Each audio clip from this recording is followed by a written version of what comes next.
When someone you love goes over a cliff, the first thing you do is call 911. That is not a complicated statement. It is not a legal standard or an investigative rule. It is the most basic human response to a medical emergency. You call for help immediately, you call for the people who can get there fastest, you call 911. Nathan Voss did not call 911 first. His wife, Claire, had just fallen 80 feet off a Tennessee mountain trail. And the first call Nathan Voss made was not to emergency services.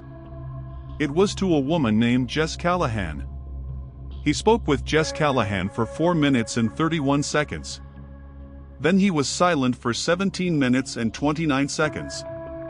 And then, 22 minutes after Claire went over that edge, he called 911. I want you to hold that number. 22 minutes. We are going to come back to it, and when we do, I need you to understand what it meant. Detective Kim Yates, Phone Records Review, September 10, 2023. Detective Kim Yates, Sevier County Sheriff's Office, reviewing Nathan Voss's phone carrier records on the second day of the investigation. Standard digital evidence sweep: call log, text log, data usage. The call log is on the screen. Yates scrolls to the September 8 entries. She sees the Jess Callahan entry at 11:34 a.m. before she sees the 911 entry at 11:56 a.m. Her notes from this review, entered into the case file at 3:41 p.m. on September 10, begin with a single line: call sequence inconsistent with account. She picks up her phone. She calls the district attorney's office. Undefined. Call sequence inconsistent with account. 7 words that turned an accidental death investigation into a homicide investigation. And the call log is only the beginning, because Detective Yates kept pulling, and what she found behind the call log, on Nathan Voss's phone, was a search history that told the story of September 8th before September 8th had even happened. Claire Voss was 39 years old. She taught middle school English in Knoxville and had done so for 11 years. Her students knew her as the teacher who read aloud during class with genuine feeling for the language, not performing the text, but genuinely in it, and who pushed back on the lazy interpretation with the specific patience of someone who believed precision mattered. She ran half marathons.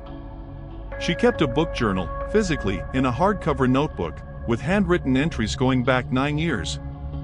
Her mother told investigators she had been a reader since before she could read, that she had carried books around the house before she could understand them, just to have them near. She and Nathan had been married for 8 years. They had no children. Their finances were separate. Claire's idea, maintained from the beginning of their marriage. Her finances were orderly. His were not. The investigation's financial review found Nathan Voss carrying $127,000 in personal debt, including $38,000 in credit card balances that Claire did not know about. His income as a commercial contractor had declined significantly in 2022 and had not recovered in 2023. Claire's teacher's salary was the household's primary stable income. The couple had a joint checking account from which household expenses were paid. Nathan's name alone was on the $890,000 term life insurance policy he had taken out on Claire in February 2023. February 2023. 7 months before September 8th. The policy had been presented to Claire as a standard married couple's financial planning document. She had signed it. She had not been told the benefit amount or the beneficiary structure. The insurance agent who processed the application later confirmed to investigators that Nathan had specified the benefit amount independently during a solo consultation that Claire had not attended.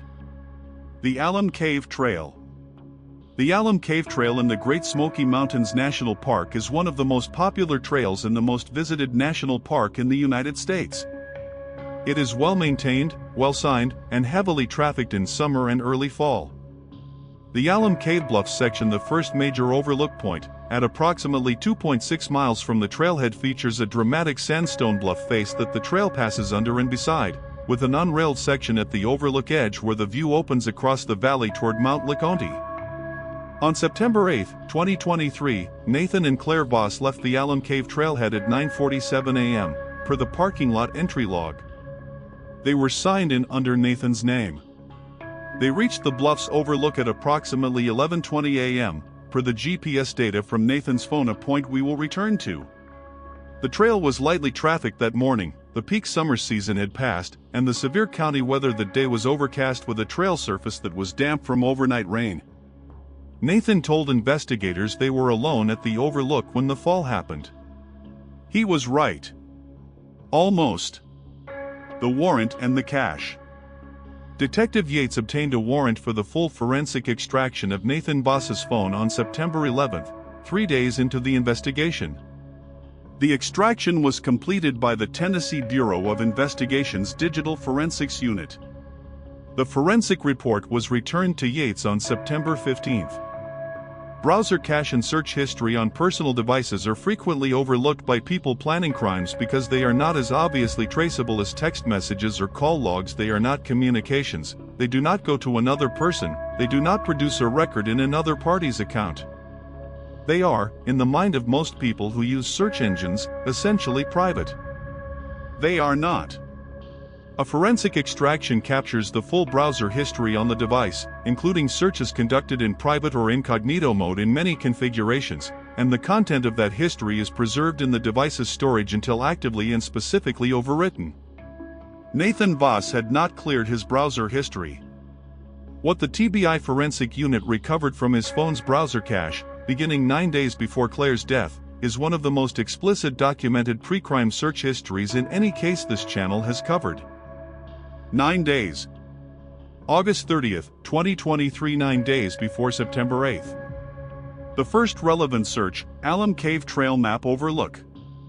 A general trail research search, individually unremarkable, the kind of search anyone planning a hike might make. August 31st, Alum Cave Bluffs Edge Guardrail. Specifically querying whether the overlook has a safety railing. The answer, which is documented in multiple hiking resources and which this search would have confirmed, is no. The Alum Cave Bluffs Overlook Edge is unprotected. September 1st, Fall Height Survival Rate Cliff. A query about the probability of surviving a fall from a cliff. The search results returned by this query include medical and forensic literature on fall height versus injury severity. Nathan Voss reviewed those results on September 1st. September 2nd. Alum Cave Bluffs Fall How Far? A specific query about the drop distance from the Alum Cave Overlook Edge. Approximately 80 feet at the primary overlook point, 120 feet at the secondary. That information was available in hiking safety resources and in the National Park Service's incident history documentation. September 3rd, Term Life Insurance Payout Accidental Death. Researching how accidental death is defined for insurance purposes. Whether a death classified as an accidental fall from a trail would trigger the policy. September 5th, How long for rescue on Alum Cave Trail? Response time for search and rescue to reach an injured person at the Bluffs Overlook. The answers available online from trail safety resources reference a response time of typically 45 minutes to 2 hours, depending on rescue team position and trail conditions.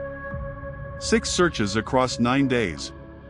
Specific, sequential, building toward a single operational outcome. Nathan Voss researched the overlook geography, confirmed the absence of safety railing, calculated the drop distance, assessed survival probability, confirmed the insurance classification, and then on September 5th researched the rescue response time.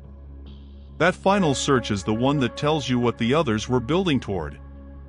He was not planning to push his wife and hope she died. He was planning to push her and then manage the window between the push and the rescue team's arrival to ensure the outcome. The 22-minute gap between his first call and his 911 call is not a separate piece of evidence from the search history. It is the search history in action. He had researched response times. He had 45 minutes to 2 hours before anyone would reach Claire. He used 22 of those minutes calling his girlfriend and waiting. And those 22 minutes are why Claire Voss, who survived the fall, did not survive the morning. The hiker who almost didn't call. On September 8, 2023, a woman named Patricia Holden was hiking the Mount Hardison Ridge Trail, which runs approximately 3/4 of a mile east of the Alum Cave Bluffs overlook. At approximately 11:30 a.m., she was at a section of the ridge that provides a lateral view across the valley toward the bluffs. She was not using binoculars. She was at distance. She saw two figures at the overlook edge. She saw one of them fall. She did not call the Sevier County Sheriff's Office.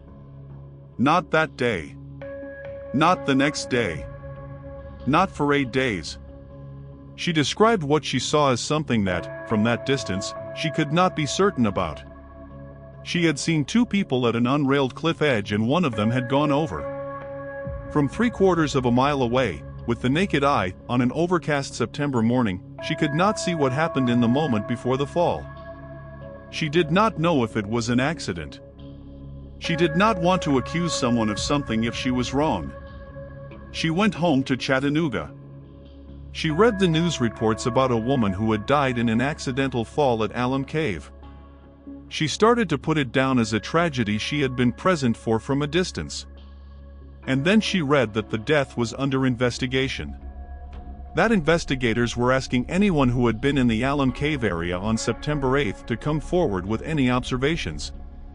She read that on September 16th, 8 days after she had stood on that ridge. She called the Sevier County Sheriff's Office that afternoon. Sevier County Sheriff's Office, witness interview, September 16th. Patricia Holden is seated across from Detective Yates. She is a 54-year-old retired schoolteacher from Chattanooga, a detail that, given what Claire Voss did for a living, carries a weight that neither Yates nor Holden is aware of in this room. Holden describes what she saw in careful, precise terms. She is specific about her position on the ridge. She is specific about the time she checked her watch after she saw the fall because she was processing what she had seen and found herself fixing a timestamp to the moment. 11:31 a.m. She is specific about the two figures. One appeared to be taller, the other shorter. One was closer to the edge. The shorter figure went over. The taller figure did not move toward the edge after the fall. He moved away from it. He moved away from it. Not toward it, away. A person who has just watched an accident happen, who has just watched someone they love go over a cliff, moves toward the edge. Toward the last place they saw that person. Toward the direction of whatever help they can give or call for. That is the direction of shock and horror and instinct. Nathan Voss moved away from the edge. From 3/4 of a mile across a valley, a retired schoolteacher from Chattanooga watched him do it, marked the time at 11:31 a.m., went home uncertain of what she had seen, and 8 days later picked up her phone and called a sheriff's office. That call, like Donna Reeves's call about the van in episode 21, like every witness call in every case on this channel, mattered more than the person making it knew. September 26, 2023. Voss residence, Knoxville, September 26th. Yates and two Sevier County deputies arrive at the Voss residence at 7:51 a.m. Nathan answers the door in workout clothes. He has been awake, apparently, for some time. He sees Yates and says, "Detective." She says, "Good morning, Mr. Voss." He says, "Do you have news?" She says, "I do. I need you to come with us." He says nothing for approximately 4 seconds. Then he says, "Let me get my keys." She says, "You won't need your keys." He looks at her.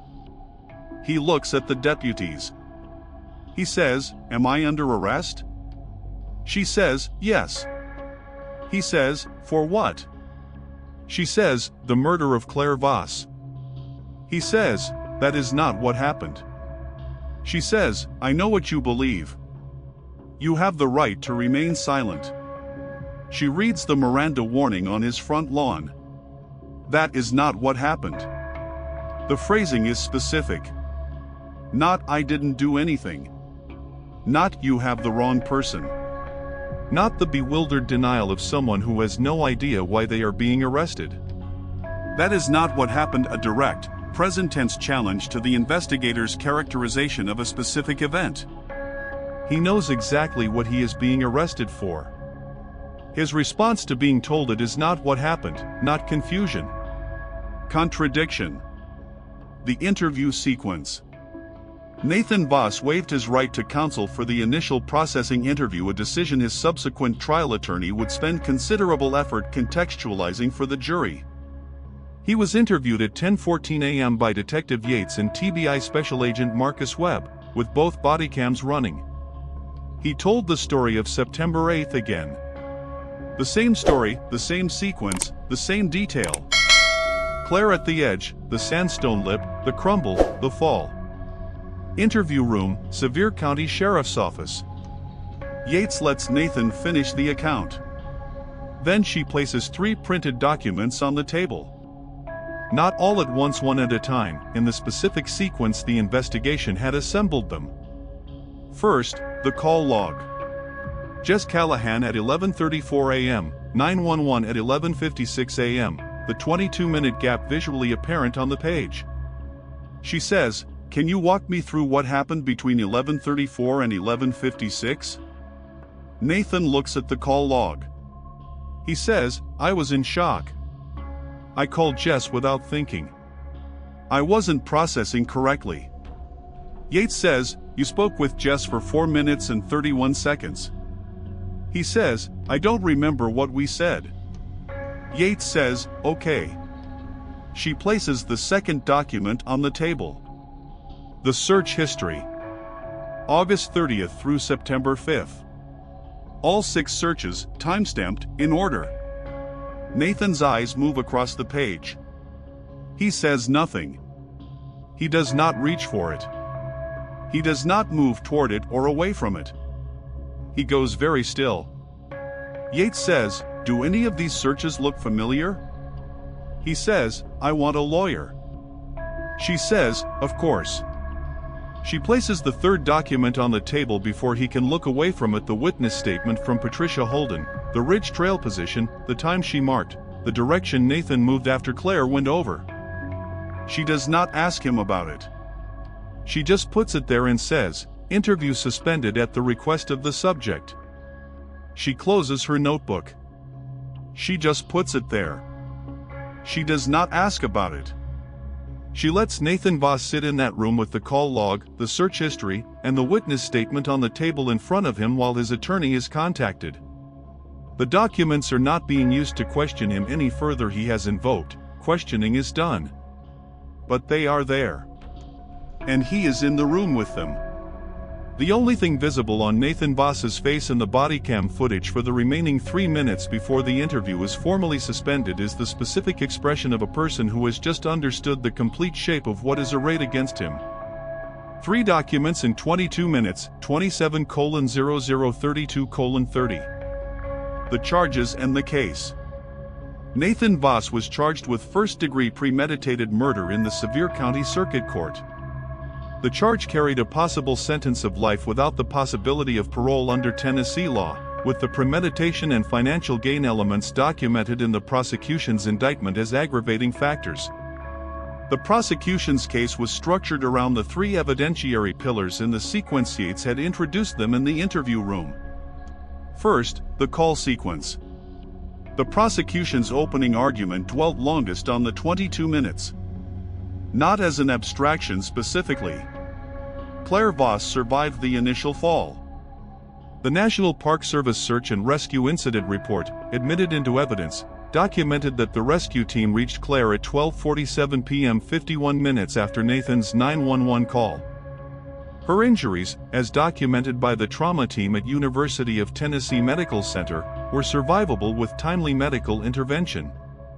The trauma surgeon who treated her testified that, in her professional assessment, Claire Voss's injuries were compatible with survival given appropriate early response, specifically, within the window that would have been available had 911 been called at 11:34 a.m. instead of 11:56 a.m. She did not survive because the window was not used. The 22 minutes are not only evidence that Nathan knew what he had done and chose not to call for help immediately. They are the mechanism of Claire's death. She was alive at the base of that bluff. She was alive while Nathan spoke to his girlfriend for 4 minutes and 31 seconds. She was alive during the 17.5 minutes of silence that followed. She was alive when Nathan finally dialed 911. She did not survive the morning. The prosecution did not allow the jury to process these facts as abstractions. They put the timeline on a board and read it aloud and let the courtroom be quiet for the duration. Second, the search history. The prosecution's digital forensics expert walked the jury through all 6 searches, from the trail map on August 30th to the rescue response time on September 5th, in chronological order. The jury saw the sequential logic of the searches, how each one narrowed toward a specific operational outcome. The defense's challenge was that individual searches were innocuous and that a hiking couple researching a trail was not evidence of murder. The prosecution's response was not to argue each search in isolation. It was to show the jury all 6 together and ask them to find an alternative explanation for the progression that did not require the word premeditation. Third, Patricia Holden's testimony. She was on that stand for 2 hours. She described her position on the ridge, the distance, the lighting conditions, the time she marked. She described 2 figures at the overlook edge, one going over, the taller one moving away. She described 8 days of uncertainty, the news report, the decision to call. She was cross-examined on the distance and the visibility. She maintained, under cross-examination, that what she saw was clear enough that 8 days later she could not stop thinking about it. The verdict and the sentence. Guilty of first-degree premeditated murder. The jury deliberated for 5 days. The foreperson, in the post-trial press availability, said the search history had been the deliberation's most discussed element. The jury had been unanimous on the call log and the witness testimony relatively quickly. The search history had taken 4 days to reach consensus on, not because any juror doubted its content, but because the jury took their responsibilities seriously enough to work through every alternative explanation the defense had offered before dismissing each one. Nathan Voss was sentenced on February 7, 2024, by Sevier County Circuit Court Judge Alicia Monroe. This court sentences Nathan Voss today, having reviewed evidence of one of the more methodical premeditation records this bench has seen. He researched the location. He researched the drop. He researched the survival probability. He researched the insurance outcome. He researched the response time. And then he used that research. He used every piece of it. The sentence this court imposes reflects not just the act but the architecture of planning that preceded it, and the specific 22 minutes that followed it, during which a woman who had survived a fall was left without help while her husband spoke to someone else. 38 years. Sevier County Circuit Court Judge Alicia Monroe sentencing remarks, State of Tennessee v. Voss, February 7, 2024. Search histories, call logs, and the phone as witness. The phone is the prosecution's most important witness. The Nathan Voss case is built entirely on evidence the defendant generated himself, on a device he carried in his own pocket. He made the searches. He made the calls. He generated the call log. Every piece of evidence that convicted him originated on his own phone, in his own choices, in the specific digital record of a mind working through a plan and then executing it. Browser search histories are recoverable in forensic extractions even when the user believes they have been deleted. Most consumer device browsers do not fully overwrite deleted history on deletion. They mark the storage space as available, but the underlying data persists until that space is overwritten by new writes. A forensic imaging of the device's storage, conducted by a certified digital forensics examiner using validated tools, captures the underlying data regardless of whether the browser's visible history has been cleared. Nathan Voss did not clear his history. But even if he had, a forensic extraction may have recovered significant portions of it. The call log is, in some ways, the simplest element of this case. It is carrier-side data, not device-side data. Nathan's phone carrier retained a record of every call made and received on his line, with duration and timestamp. That record exists with the carrier regardless of what Nathan did or did not do with his phone. It is subpoenaed with a warrant. It takes hours to produce once the warrant is served. It does not depend on the device's storage state, or the defendant's choices about what to keep and what to delete. 22 minutes. 4 minutes and 31 seconds with Jess Callahan. 17 minutes and 29 seconds of silence. Those numbers are in the carrier's billing records. They were there before Detective Yates asked for them. They will be there as long as the carrier's data retention policy requires. Patricia Holden and the 8-day call. Patricia Holden waited 8 days to come forward. She has spoken publicly about that decision, specifically about the fear of being wrong, of accusing an innocent person, of causing harm with an observation she could not be certain about. She is not the first witness in this series to describe that specific hesitation, and she will not be the last. What I want to say about that hesitation is this: the decision about whether an observation is significant enough to report is not yours to make alone. You are not the investigator. You do not have access to the call log or the search history or the insurance policy. You have one piece of information. The investigator has the rest. Your piece might be the one that connects the others, or it might not. You cannot know which it is until you make the call and let someone who has the full picture decide. Patricia Holden's observation, 2 figures, one going over, the other moving away from the edge, would not have been sufficient on its own to convict Nathan Voss. It required the call log and the search history to carry the weight it carried at trial. But without her, the prosecution's case would have been missing something. The jury heard all 3 pillars and convicted on all 3. She was one of them. Make the call. You have one piece. Someone else has the rest. The number is in the description. That is the complete Nathan Voss case. 9 days of searches on a phone he forgot to clear. A call to the wrong person. 22 minutes. A retired schoolteacher on a ridge who waited 8 days and then picked up her phone. 38 years in the Tennessee Department of Correction. Claire Voss taught her students that precision mattered. That the right word and the almost right word were not the same thing, and that the difference between them was worth the effort of finding it. She kept a book journal for 9 years in a hardcover notebook, with handwritten entries. She believed that things worth experiencing were worth the work of writing down accurately, in your own words, in a way that preserved what they actually were. The evidence in her case is precise in the specific way she valued precision. The call log does not say Nathan hesitated. It says he called Jess Callahan at 11:34 a.m., spoke for 4 minutes and 31 seconds, and called 911 at 11:56 a.m. The search history does not suggest Nathan was curious about hiking safety. It records 6 specific searches across 9 days, in a progression that has one terminal destination. Patricia Holden did not say she thought something bad had happened. She said she checked her watch, it read 11:31 a.m., and the taller figure moved away from the edge. Precise. Documented. Preserved. The things that happened on that trail on September 8th are in the record, in the exact words and timestamps and call durations that make them what they are. Claire Voss, who taught her students that the right word mattered, had her story told in exactly those terms. If this video gave you something, please subscribe and turn on notifications. The Patreon is in the description. It is how research at this depth stays possible. Drop a comment and tell me what part of this case stayed with you. The searches, in order, across 9 days? The 22-minute gap?